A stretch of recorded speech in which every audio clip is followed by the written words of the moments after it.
Welcome back to the show. When it comes to creating a bit of controversy, well, no one does it better than shock jock Derryn Hinch. The broadcaster's famous for stirring the pot during his 50-year media career, in which he's become known as the undisputed king of Melbourne radio. You know, people hire me for who I am and what I say, and then they fire me for who I am and what I say. So I want you to realise what you're getting. But if there's anyone who could hold their own against Derryn, it's his partner, Natasha Chadwick. The photojournalist, who's a former detective, doesn't shy away from a challenge either, even taking Derryn skydiving for his 70th birthday. Oh, wasn't it terrifying? No, it was absolutely magic. Now the duo not only live together, but they also work together. And Natasha Chadwick joins us live from Melbourne. Natasha, welcome to the show. Great to have you on. Thank you, guys. Great to be here. We love a good love story at the Daily Edition. How did you and Derryn meet? We met on the Sunday night program. I had only been out of the police force a very short time and had decided a career in journalism was for me. It combined my skills as a photographer and as an investigator. And I was quickly picked up by Channel 7. I worked in the news a very short time and then was speared up to the Sunday night program to work on a story called The Dishonourable Soldier. And that's where I met Derryn. I had to come down to Melbourne to work on that assignment. And I ended up getting catapulted into this story rather than being behind the scenes because the man that we were targeting, who grossly assaults women, decided he would turn and chase me. So all of a sudden I was thrust into it and discovered that I was going to be interviewed by Derryn, and that was our first meeting. Wow. And what were your impressions of him? Because of course you would have known who Derryn was. He's been on our TV screens for 50 years. That's true. It's quite funny actually, because I grew up watching Derryn. I think the last time I saw him on television prior to our meeting, I was about 10 years of age, because he had been in Melbourne and I was a Sydney girl, so I hadn't really heard or seen much of him. I didn't even know that he was working for Sunday Night, and then all of a sudden I was told he was the one who was going to be interviewing me. First impression was totally unlike anything I expected actually. He is so gentle and quietly spoken, and one of the things that I loved about him straight away was when I sat down in front of the cameras and feeling a bit nervous because I'm normally behind the camera as a photographer. They told me I needed powder for my face to, you know, get rid of some hot spots, and he was like, "Here, use my makeup," and he ran and got some powder, and the funny part was when he tried to tell me how to apply it. There's something unusual about this situation. There's not that many relationships, I would imagine, that start out that way. With a man telling a woman how to do her makeup. Exactly right. It was highly unusual and quite comical. You've obviously got a lot in common. You're a photojournalist. Derryn is clearly an outstanding journalist. Did the age difference between you two ever worry you at any stage? Look, I've always dated older people, so not at all. It didn't faze me. I think he's had some younger relationships in his time as well, so we're both quite comfortable with that. And really, it's everybody else's attitudes out there that impact, I suppose, more on the age difference and highlight it. If we go out for dinner, you know, you try and stop people from putting their foot into it. You can tell when they're going to refer to you as the daughter or something like that.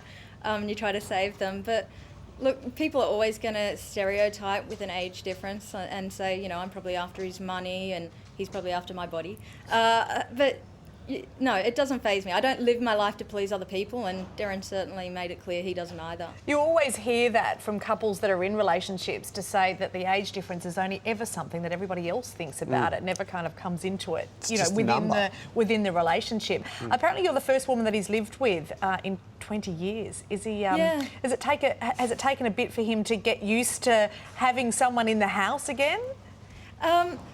Look, it certainly comes with its challenges, but it was a practical move for us because I lived interstate and we both worked so much that, you know, we wouldn't have seen each other.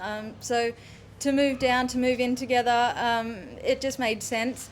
Of course, it's a big adjustment for him, not so much for me, to be living with somebody for the first time in 20 years. I mean, he's been married since his split with Jackie Weaver, obviously, to Chanel, but they lived in separate apartments. So big changes for him, and to his credit, he's handled it really, really well. We live together, we work together, You know, I produce his show, Hinch Live. I manage all of his social media. So we're really inseparable.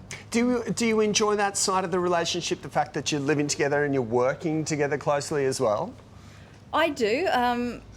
I wouldn't have anticipated that kind of relationship would work, but it does. And I'm so fortunate that we can do this, to work together so often, because with the age difference, it's not like you can plan into the future and you both go off and have your work life, and then we'll eventually get to retirement, we'll get to enjoy each other's company so much more. I mean, our years will be far more limited purely by our age difference. So it's wonderful being that close.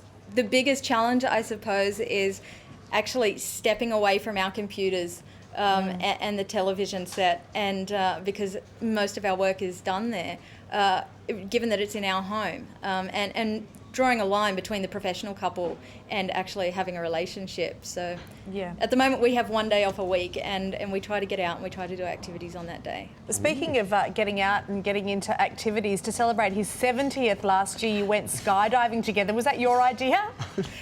It was my idea, but Derryn had floated it. We're out for a walk one day around Bondi, and he mentioned to me it was something that he'd always wanted to do, and I don't think he ever envisaged actually doing it. I think he was talking about he wished he'd done it when he was younger, and I thought, you know what, he wants to live life to the full.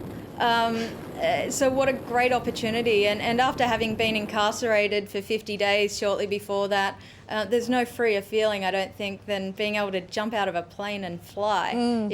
It's amazing, isn't it? It is amazing. Hey, Natasha. Terrified me. I'm scared of heights, but I had to do it with him. That is love. Unreal. Great stuff. You're also telling us a story that you took him trail bike riding or mountain bike riding, and he went over the bars. How did he end up? Oh my goodness. We went heli biking out of Queenstown, and it was absolutely spectacular. We were in helicopters and flown up above the clouds and dropped off on a mountaintop, and we jumped on the bikes. I didn't realise how many years it had been since Derryn had actually ridden a bike, and we weren't on normal trails. We were riding in the rough, and there's lots of ruts from where the snow and the water had been running down the mountains, and yeah, Derryn came a gutser a few times, and probably in places where you would least expect him to. Wow. The first time he fell, I became quite worried that, we've got at least 2 hours more to go here, and the weather was closing in. So I said to him, how about we get the chopper back and we get you off the mountain? Maybe this is out of your league. And he's like, no way, I'm going to finish this. And he came off 2 more times, and he broke some ribs and he broke a vertebrae.